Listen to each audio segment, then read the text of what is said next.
Ya'ti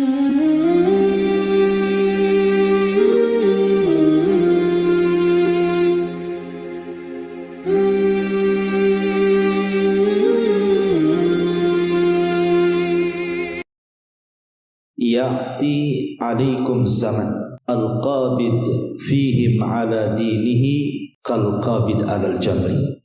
Kata Nabi SAW, akan datang zamannya kepada kalian orang yang memegang teguh agamanya seperti memegang bara api.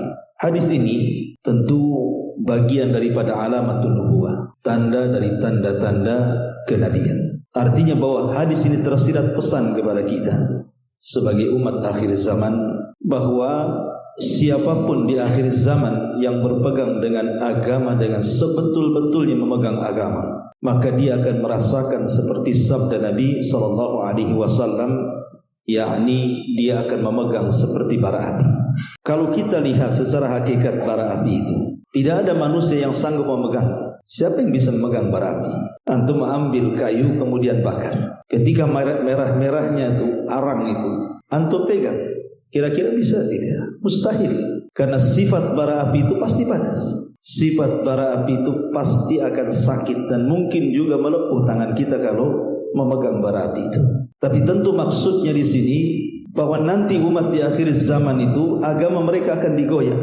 Ada di antara mereka sampai melepas agamanya, betul-betul dia lepas agamanya. Tapi ada juga yang kemudian mulai malas untuk memegang agamanya, karena tadi kalau dia memegang agamanya maka akan berbagai macam musibah, bala, ujian datang kepadanya sehingga dia makin lemah untuk memegang agamanya. Ma'asyiral muslimin yang dimuliakan Allah Azza wa Jalla, kita lihat di zaman Nabi SAW, saat Nabi SAW periode Mekah, 13 tahun Nabi SAW berdakwah di kota Mekah, menyampaikan kalimat la ilaha illallah, tauhid.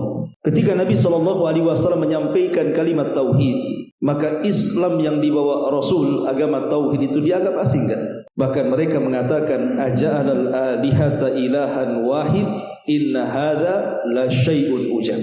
Apakah engkau akan membawa satu Tuhan saja wahai Muhammad, dan kami harus membuang banyak Tuhan seperti Lata, Uzza, Manat, Hubal dan yang lainnya? Tentu ini agama yang aneh. Artinya bahwa permulaan Islam yang didakwahkan Rasul itu dianggap aneh. Dan Nabi SAW mengisyaratkan bahwa keanehan Islam atau keasingan Islam itu akan terjadi di akhir zaman. Makanya Nabi mengatakan bada'al Islam ghariban wa sayaudu ghariba kama bada'a fatuba lil ghuraba. Kemunculan Islam di permulaan itu asing dan akan kembali asing. Tapi beruntunglah orang-orang yang dianggap asing, kata Rasul. Kita lihat bahwa perjalanan dakwah Nabi SAW di permulaan dakwahnya, dan juga para sahabat Nabi SAW yang ikut memeluk agama yang hak kepada Nabi SAW, maka persis yang disabdakan Nabi SAW tadi, kal qabid alal jamri, seperti memegang bara api. Sebut saja Suhaib Ar-Rumi, Suhaib Ar-Rumi atau Suhaib ibn Sinan Ar-Rumi radhiyallahu anhu.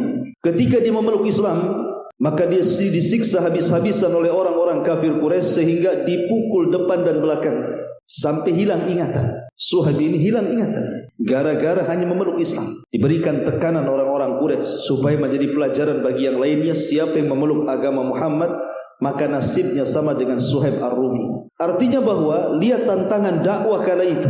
Seorang sahabat Nabi SAW, Suhaib Ar-Rumi, hanya mempertahankan keimanan tapi dipukul sampai hilang ingatan. Walaupun kemudian dengan berjalannya waktu Allah kembalikan ingatan Suhaib Ar-Rumi. Tapi lihat bagaimana kondisi saat itu orang yang memeluk Islam.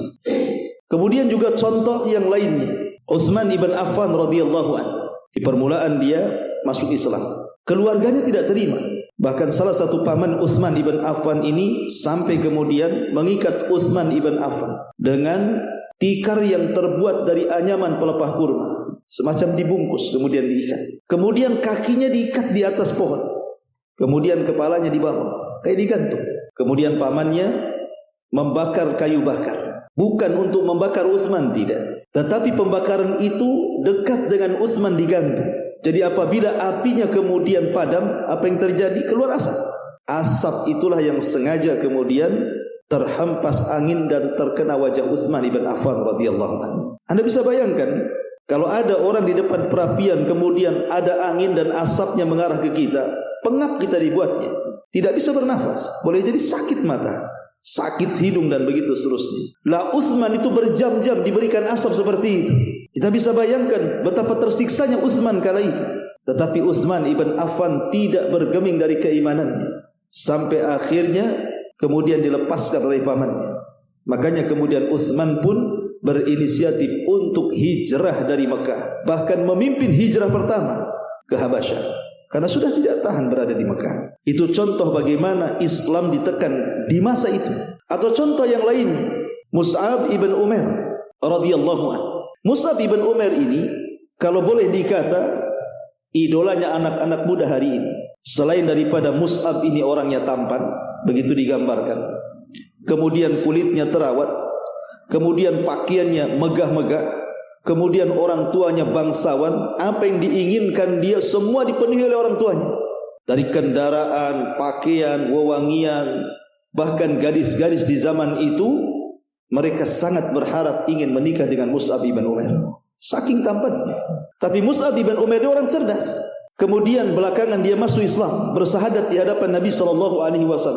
Ngamuk keluarganya. Akhirnya kemudian orang tuanya membuat jeruji penjara dalam rumahnya. Kemudian Mus'ab pun dipenjara dan tidak boleh keluar. Sampai beberapa waktu lama. Akhirnya kemudian Mus'ab bin Umair berhasil keluar dari rumahnya. Kemudian bergabung dengan kaum muslimin. Makanya Nabi SAW juga karena melihat kecerdasannya, dia pula yang diutus oleh Rasul untuk berdakwah pertama kali kemana? Ke kota Madinah. Tapi yang ingin saya jelaskan adalah banyak para sahabat Nabi SAW yang mereka tidak tahan melihat Mus'ab. Kenapa? Karena Mus'ab yang mereka lihat hari ini berbeda dengan Mus'ab yang mereka lihat saat berada di atas kekufuran, di mana semua hajatnya dibutuhkan, semua dikasih orang tuanya. Tapi sekarang Mus'ab bukan lagi orang kaya, bahkan kulitnya sudah tidak seindah dulu. Sampai dijelaskan dalam sejarah itu, sampai keluar sisik seperti sisik ikan, karena sudah tidak terawat lagi. Sehingga banyak para sahabat yang tidak sanggup memandang Mus'ab kecuali dengan menunduk dan menangis. Begitulah tekanan supaya Mus'ab kembali kepada kekufuran, tapi dia memiliki agama yang kokoh dan kuat sehingga dia tidak bergeming dengan sebuah kekayaan. Ini sederetan orang-orang merdeka. Dan kalau kita ceritakan betapa banyak para sahabat Nabi SAW yang mendapatkan intimidasi dan tekanan dari orang-orang Quraisy. Kita lihat para budak, lebih parah lagi. Sebut saja Bilal ibn Rabah radhiyallahu anhu. Punya majikan namanya Umayyah ibn Khalaf. Umayyah ibn Khalaf ini orang bengis, ikhwan, orang jahat ya. Jadi ketika Bilal ibn Rabah masuk ke dalam Islam, disiksa habis-habisan sampai satu hari diikat kemudian lehernya. Kemudian anak-anak kecil menggeretnya layaknya binatang. Bahkan satu hari dia diikat di pohon kurma, kemudian dicambuk dan tidak berhenti yang mencambuk kecuali kecapean. Sampai satu hari dia dibawa ke padang pasir, kemudian ditimpakan batu yang sangat besar di tengah-tengah terik matahari. Sampai Bilal hanya mengatakan ahadul ahad, ahadul ahad. Tapi Bilal tidak pernah menanggalkan keislamannya. Sampai satu hari Abu Bakar radhiyallahu anhu melihat, kasihan dia. Dia datang kepada Umayyah ibn Khalaf, menawar berapa harga Bilal, asal kau bebaskan dia, aku bayar, katanya. Subhanallah, Umayyah ibn Khalaf pun kemudian meminta bayaran yang sangat tinggi. Dalam riwayat 5 qirat, dalam riwayat 7 qirat emas. Itu bukan harta sedikit. Kalau seandainya membeli budak yang lain mungkin boleh bisa puluhan budak dia beli dengan harga segitu. Tapi demi membebaskan Bilal ibn Rabah, walaupun Abu Bakar harus mengeluarkan uang yang sangat besar, tetap ia lakukan. Akhirnya Bilal pun bebas. Makanya Umar bin Khattab radhiyallahu mengatakan, Abu Bakrin sayyidun a'taqa sayyidan. Abu Bakar itu seorang sayyid, pemimpin, dan dia telah memerdekakan seorang pemimpin juga. Maksudnya Bilal ibn Rabah. Karena setelah peristiwa ini Nabi SAW sangat memuliakan Bilal, dan dia menjadi pemimpin para muadzin sampai kiamat dibangkitkan. Bilal ibn Rabah. Kemudian siapa lagi? Sebut saja Khabbab ibn Arat. Khabbab ibn Arat radhiyallahu anhu. Khabbab ibn Arat ini, ikhwan, majikannya seorang pandai besi, pemilik usaha pandai besi. Anda bisa bayangkan namanya pandai besi, isinya hanya besi dengan api saja. itulah pandai besi. Jadi Khabbab ibn Arat ini ketika mendengar bahwa dia masuk Islam, majikannya marah. Sehingga dipaksa Khabbab ibn Arat ini murtad, tapi Khabbab tidak mau. Sampai kemudian majikannya kalau sudah marah, dia ambil besi dimasukkan ke dalam api sampai merah, kemudian disundutkan ke badannya. Subhanallah. Sampai sejarah menjelaskan tidak ada satu pun tempat di badan Khabbab ibn Arat ini kecuali ada sundutan besi panas di situ. Itu Khabbab ibn Arat radhiyallahu anhu. Sampai di zaman Umar bin Khattab radhiyallahu anhu, Umar ini mengenang bagaimana kebengisan orang-orang Quraisy terhadap para sahabat Rasul. Di tengah-tengah mereka ada Khabbab ibn Arat. Kemudian Khabbab pun membuka pakaiannya. Rupanya tidak ada satu pun kulit di punggungnya, melainkan ada bekas bolong-bolong, bekas tusukan besi panas. Sampai Umar menangis. Tapi begitu sabarnya Khabbab ibn Arat kali itu. Walaupun pernah Khabbab itu hampir putus asa, hampir melepaskan agamanya. Sehingga ketika dia sudah tidak tahan, dia datang kepada Nabi SAW. Rasul ketika itu sedang bersandar di kiswah Ka'bah. Kemudian Khabbab mengatakan, "Ya Rasulullah, ala tad'u lana, ala tastaghfir lana." Rasul, tidakkah kau berdoa kepada Allah? Tidakkah kau minta pertolongan kepada Allah? Lihat, tidakkah kau iba kepada kami? Kami sudah tidak kuat disiksa oleh mereka. Mintalah kepada Allah kemenangan agar kemenangan itu cepat kepada kita. Tapi Rasul SAW hendak menghibur Khabbab dan mengatakan, jangan tergesa-gesa Khabbab. Kemenangan itu pasti ada dan pasti datang. Nanti kalau kemenangan itu datang, orang-orang yang berjalan dari Son'a ke Hadral Maut tidak takut kecuali kepada Allah Subhanahu wa ta'ala. Kemudian Rasul mengatakan, ya Khabbab, dulu kata Rasul, ada orang yang dikubur hidup-hidup tapi tidak meninggalkan agamanya. Ada yang disisir dengan sisir besi sehingga terkelupas dari daging dan tulangnya pun tidak menanggalkan agamanya. Bahkan ada yang digergaji sehingga belah tubuhnya menjadi dua, kemudian mati syahid dan tidak pula meninggalkan agama mereka. Ya Khabbab, jangan tergesa-gesa kata Rasul. Setelah mendapatkan penjelasan Rasul, maka Khabbab semakin mantap lagi untuk memeluk Islam. Itulah Khabbab ibn Arat. Yang lebih daripada itu, mungkin keluarga Ammar ibn Yasir. Ammar ibn Yasir ini adalah budak daripada Abu Jahal, Fir'aunnya umat ini.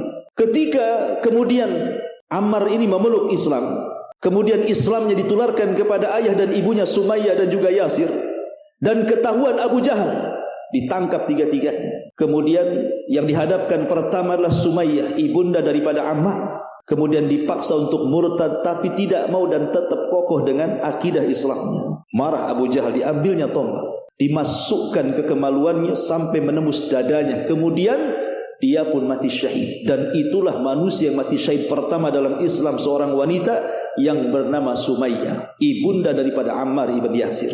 Kemudian setelah Sumayyah mati syahidah, maka Abu Jahal kemudian melihat suaminya Yasir dibantai juga sampai mati. Sekarang tinggal anak kecil namanya Ammar. Abu Jahal mengatakan, ya Ammar, apakah kau akan menyusul kedua orang tuamu?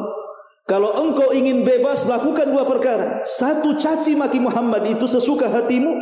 Atau yang kedua, pujilah berhala-berhala kami, Lata, Uzza, Manat, Khubal dan begitu seterusnya. Pada awalnya Ammar ibn Yasir tak mau, tapi karena dia sudah tidak tahan dengan siksaan Abu Jahal, terpaksa pula dia akhirnya menuruti perkataan Abu Jahal. Sebagaimana janji Abu Jahal, kalau dia mau mencaci maki Rasul atau memuji-muji berhala-berhalanya akan dibebaskan. Setelah kemudian itu dilakukan, Abu Jahal pun membebaskan Ammar ibn Yasir. Dengan sedih hati dan menangis, Ammar ini datang kepada Nabi SAW menceritakan. Tetapi Nabi SAW mengatakan, ya Ammar, kalau mereka menyuruh engkau untuk mencaci maki diriku, tambahlah cacian itu. Karena ketika itu turun surah An-Nahl, illa man ukriha wa qalbuhu mutmainnun bil iman. Tidak mengapa orang mengeluarkan kata-kata kufur kalau dalam kondisi terpaksa dan dipaksa, tapi hatinya penuh dengan keimanan. Tapi lihat bagaimana keluarga Ammar ibn Yasir. Ini keluarga pertama yang mati syahid, ikhwan. Ini bagian kecil. Belum lagi budak-budak wanita seperti An-Nahdiyah, kemudian Zunairah, dan banyak lagi. Kalau kita membuka sejarah orang-orang yang disiksa orang-orang Quraisy ini, luar biasa, teramat sangat banyak. Karena hampir secara keseluruhan para sahabat-sahabat, terutama yang lemah-lemah, maka mereka tidak lepas daripada tekanan ataupun intimidasi, bahkan sampai adab fisik dari orang-orang kafir kepada mereka. Dan ini tidak heran, sebelum mereka sudah ada. Lihat Ashabul Ukhdud yang disebutkan dalam surah Al-Buruj. Wa ma naqamu minhum illa an yu'minu billahil azizil hamid. Tidaklah mereka diazab oleh musuh-musuhnya kecuali hanya mengucapkan kalimat Rabbunallah, Rabb kami Allah. Lah dari sini kita tahu bahwa itulah kondisi Islam di permulaan. Banyak tekanan, banyak intimidasi, bahkan sampai kepada penyiksaan, bukan hanya ideologi, sampai kepada fisik. Lah Nabi SAW mengatakan di hadis yang tadi saya sebut di awal, bahwa kondisi Islam itu akan seperti itu di akhir zaman. Bagaimana dulu para sahabat Rasul memegang Islam itu kan seperti memegang bara api kan begitu. Kalau mereka pegang dengan betul-betul memegang, lihat akibatnya, disiksa. Makanya banyak para sahabat yang kemudian hijrah ke Habasyah 2 kali. Dan ketika kemudian diizinkan hijrah ke Madinah, semua sahabat hijrah ke Madinah. Kenapa?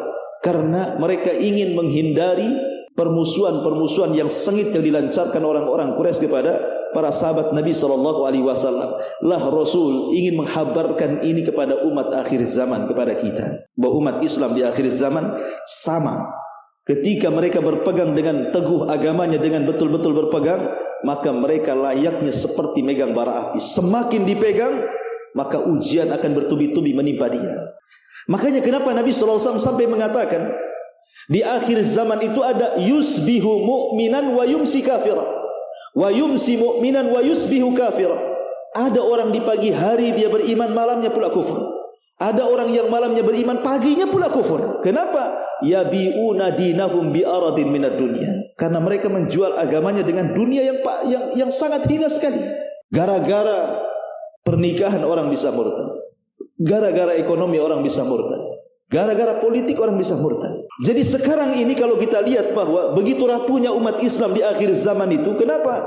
Karena tadi Nabi SAW menghabarkan banyak kabar kepada kita bahwa umat Islam semakin jauh dari Nabi SAW itu bukan semakin kuat, tapi semakin lemah. Satu hadis Nabi SAW yang dikeluarkan Imam Tirmidzi dari sahabat Thauban kalau tidak salah, Maulan Nabi SAW. Kata Nabi SAW, yushiku an tada'a alaikum kama tatada'a al-akalatu ila qas'atiha. Hampir-hampir kalian dikepung oleh musuh-musuh kalian seperti orang lapar yang mengerubungi satu nampan yang penuh dengan makanan. Sahabat bertanya kepada Nabi SAW, ya Rasulullah, amin killatin nahnu yawma idin. Rasul, apakah memang jumlah kami sedikit kala itu sehingga musuh-musuh kita mengepung kita dari berbagai macam arah?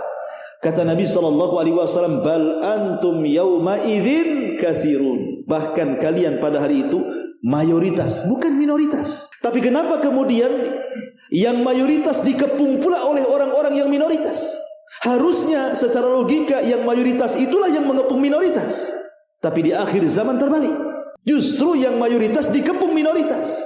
Kemudian Nabi SAW menggambarkan bagaimana bisa terjadi. Karena kondisi kalian, kata Rasul, kagusa'is sail, seperti buih yang ada di lautan. Lihat buih itu, walaupun banyak, tidak ada gunanya. Kemudian Nabi SAW menjelaskan lagi, kata Nabi SAW, wala yanzi'anna fi qulubi aduwikumul mahabata minkum. Allah akan cabut perasaan takut musuh-musuh kalian kepada kalian. Allah akan cabut perasaan takut musuh-musuh kalian kepada kalian. Wala yakdhifannallah fi sudurikumul wahn. Tetapi Allah akan tanamkan pada hati-hati kalian penyakit al-wahn. Wahn itu bahasa Arab, bahasa kitanya lemah, kelemahan. Kenapa bisa lemah?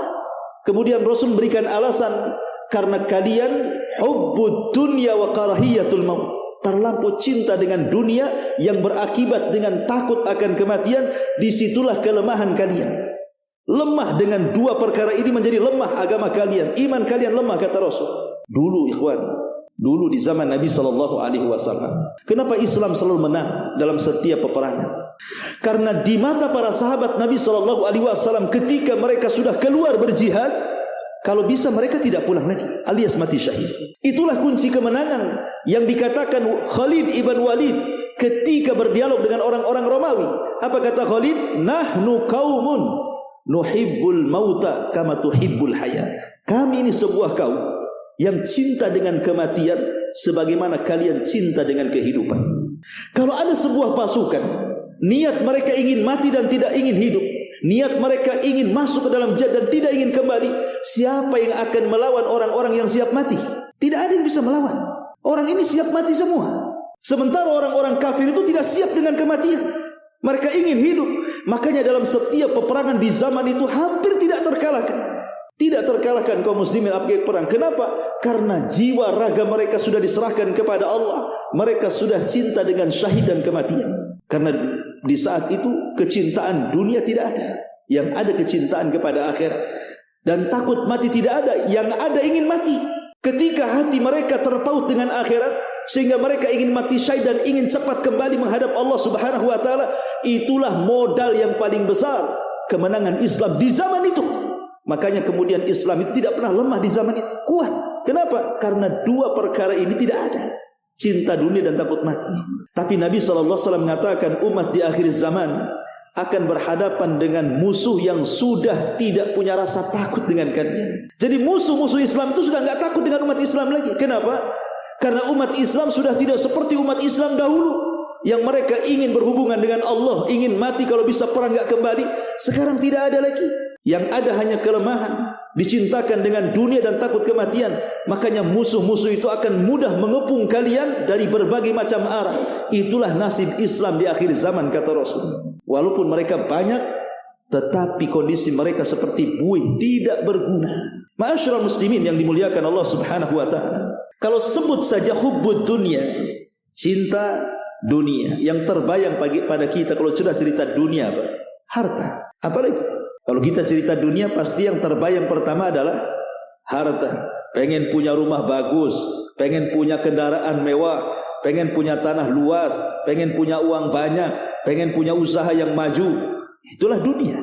Sebenarnya dunia itu tidak dilarang untuk mengambilnya. Tidak ada masalah kita ini mencari dunia. Seperti antum yang rumahnya jauh, kemudian datang ke pengajian ini, antum punya rumah, punya mobil gitu. Mendingan mana, jalan kaki ke sini atau naik mobil? Ya, naik mobil lah, tidak mungkin jalan kaki. Apalagi dari Batam Center ke sini apa nggak pengkor? Artinya kan boleh kita pakai mobil ke pengajian, pakai motor ke pengajian, naik taksi ke pengajian, daripada jalan kaki sampai sini udah buyar pengajian. Dunia ini boleh hanya untuk melengkapi hidup saja.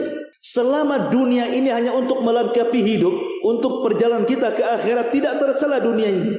Dunia ini menjadi tercela ketika kemudian tidak diletakkan di tangan, tetapi diletakkan dalam hati.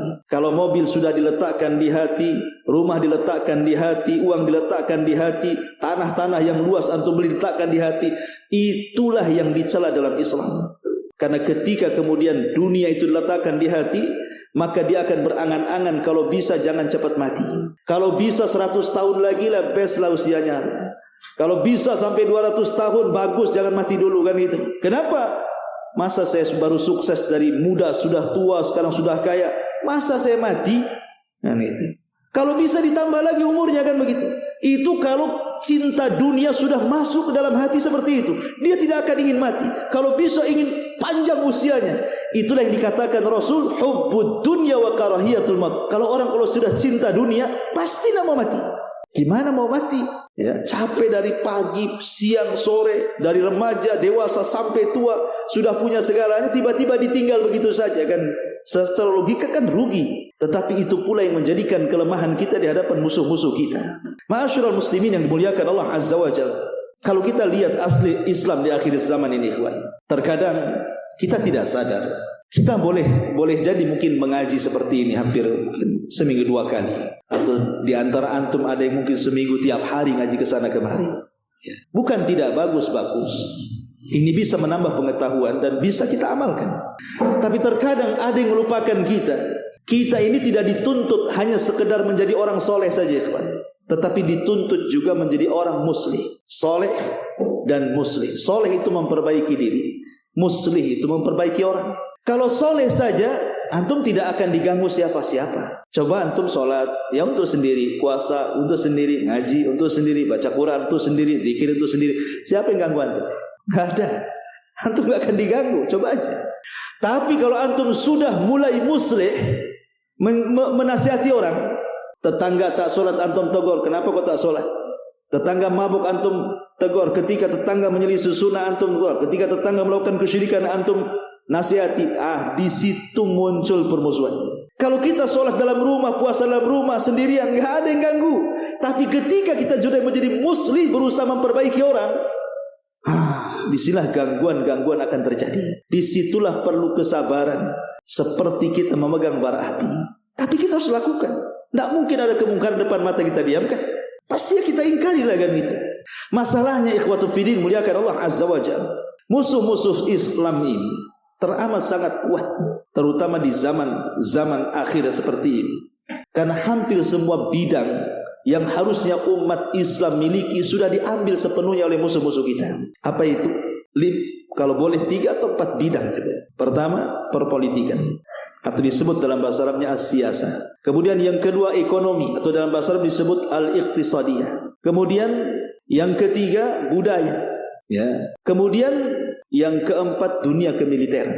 Ini 4 perkara ini kalau sudah dipegang oleh musuh, habis kita. Kita rinci sedikit. Pertama, perpolitikan. Sekarang dunia Islam, negara Islam atau negara yang mayoritas Islam, acuan politiknya kemana? Apakah ke Islam atau ke Barat? Ke Barat. Sistem pemilihan kepemimpinan di negara-negara Islam, mau tidak mau sekarang harus mengikut ke Barat kan? Karena sudah menggunakan sistem demokrasi kan? Dan mereka menganggap itu sistem yang paling baik. Padahal tidak ada yang lebih baik melebihi hukum Allah Subhanahu wa ta'ala. Tapi sistem itu sudah berlaku di negara kita, bahkan di negara manapun. Seolah-olah sistem Barat lebih baik dibandingkan sistem Islam. Yang kedua, al-iqtisadiyah, ekonomi. Siapa yang pegang ekonomi sekarang? Umat Islam? Tidak juga. Padahal siapapun yang memegang ekonomi, dia bisa menentukan harga. Kalau orang pegang ekonomi, dia bisa menentukan harga, artinya bisa mengatur pasar. Kalau sebuah negara kuat ekonominya, dia bisa mengatur negara-negara lemah kan? Dengan memberikan bantuan, memberikan macam-macam, dengan syarat mereka harus tunduk dan patuh kepada negara yang membantunya. Dan itu sudah terjadi. Ketika ekonomi kita lemah, dicengkram ekonomi yang kuat dari orang-orang kafir, maka kita seperti apa? Ya aturan-aturan main ikut mereka masalahnya. Kemudian budaya dibesar-besarkan, walaupun budaya itu jelas ada unsur kesyirikannya, ada unsur maksiatnya, dibiarkan. Harusnya itu kan ditata dengan rapi. Mana budaya-budaya yang sesuai dengan Islam, mana budaya-budaya yang tidak sesuai dengan Islam, harusnya kan dipilah-pilah tuh. Tapi tidak diangkat tinggi-tinggi. Walaupun dalam budaya itu ada kesyirikan, ada bid'ah, ada maksiat dan macam-macam. Kemudian dunia kemiliteran. Dulu Barat itu di masa kegelapan, mereka belajar kepada umat Islam yang ada di Andalusia. Mereka belajar kepada umat Islam yang ada di Turki Utsmani. Mereka belajar kepada umat Islam yang ada di Baghdad. Itu orang-orang Amerika zaman kegelapan. Tapi setelah kemudian mereka cerdas, belajar kepada umat Islam, mereka balik ke negaranya, maka mereka coba kemudian mengamalkan ilmu mereka dengan mengembangkan pengetahuan, dan akhirnya kita lihat Barat itu, mereka sanggup menciptakan berbagai macam senjata yang umat Islam tidak punya. Umat Islam hanya bisa membeli kan sekarang, bukan membuat, membeli. Apapun yang mereka jual dengan harga apapun pasti dibeli. Karena kita tidak seperti mereka. Artinya sudah terbalik-balik gitu dunia. Lah dari 4 unsur ini saja, disinilah letak lemahnya umat Islam. Kalau perpolitikan dipegang oleh orang-orang mereka, kemudian ekonomi dipegang oleh mereka, budaya dipegang oleh mereka, kemudian kemiliteran juga dipegang oleh mereka, lalu apa yang tersisa bagi kita? Tidak ada. Kita menjadi lemah. Lebih daripada itu, orang-orang kafir itu, kenapa mereka berusaha untuk menghancurkan Islam secara halus? Tadi saya katakan, kalau mau perang dengan umat Islam, boleh jadi mereka akan menemukan umat Islam itu umat yang berani mati, yang kalau dia tidak ingin kembali, dan itu sukar untuk dilawan. Sehingga mereka kemudian menghancurkan Islam secara halus dengan cara apa? Satu, ifsadul akhlak. Bagaimana merusak akhlak? Islam ini bagaimana dirusak akhlaknya? Coba bayangkan. Dirusak akhlaknya. Kalau orang-orang Yahudi ataupun Nasrani, kita katakan sudah lama rusak akhlaknya. Kenapa? Karena kitab-kitab rujukan mereka, Taurat dan Injil, memang sudah dirubah oleh tangan-tangan mereka. Sudah bukan firman Allah lagi, bahkan sudah tercampur dengan firman-firman manusia kan, ucapan-ucapan manusia, sudah tidak asli lagi. Sehingga akhlaknya Yahudi Nasrani itu sudah lama kacau. Karena kitab rujukannya pun sudah tidak asli lagi.